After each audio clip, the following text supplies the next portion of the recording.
Good afternoon mga parekoy, andito tayo ngayon sa Tagalog. At sayang hindi ko na kuha ng video kanina yung huli ko dito.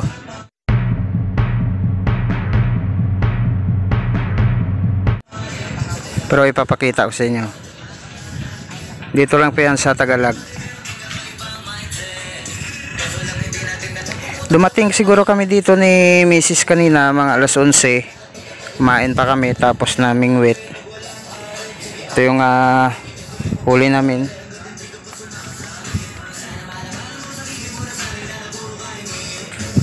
Isang bangus lang. Kasama namin. Nakawala. Sayang.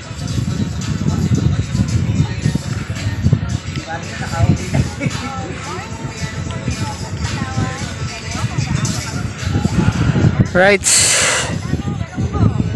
Marami sila dito hanggang doon pa. Yan.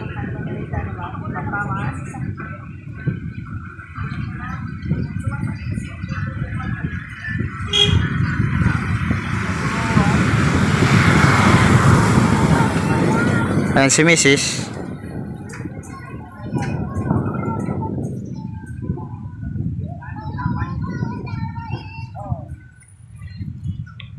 Casting tayo ulit mga parekoy.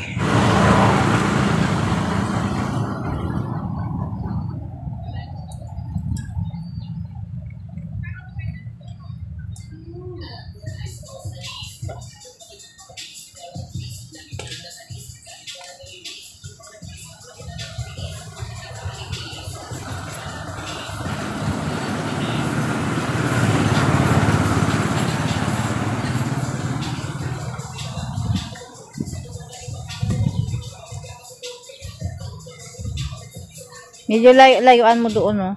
Doon sa may nahulihan mo ng bangus.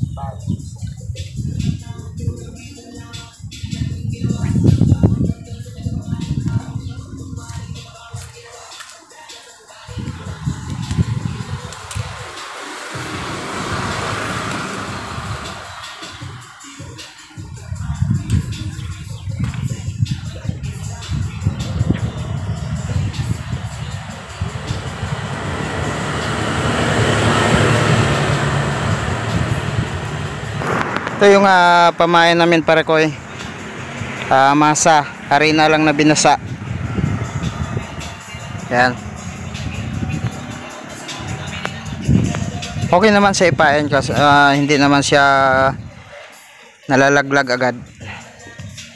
Malakas lang yung hangin dito ngayon. Dito sa Tagalog. Sila kuya dun sa kabila, kanina pa yan.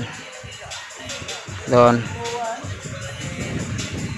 Kanina pa sila, siguro marami ng huli yon. Sila manong dito kanina pa, pero yung iba halos kasabayan ko lang.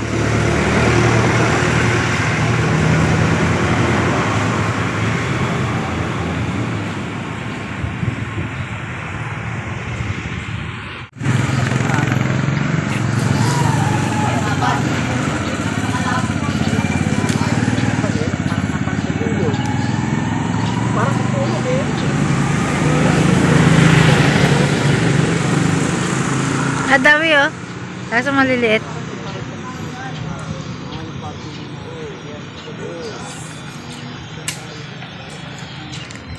Right, mga prekoy, alas 2:30 na, wala pa tayong huli ulit. Ay, alas 2:05 pa lang pala. Yan si parekoy doon, nakahuli sa dalawang tilapyang maliit.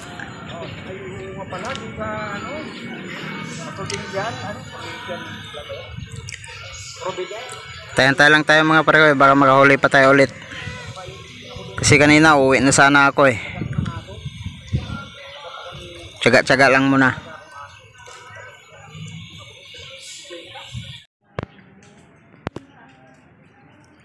Alright mga parekoy, pauwi na kami. Time is 3:45. Isa lang yung huli namin. Isa lang huli namin. Pa daw yun, nagkakagulo ya mga kwan pag mga alas 6 daw.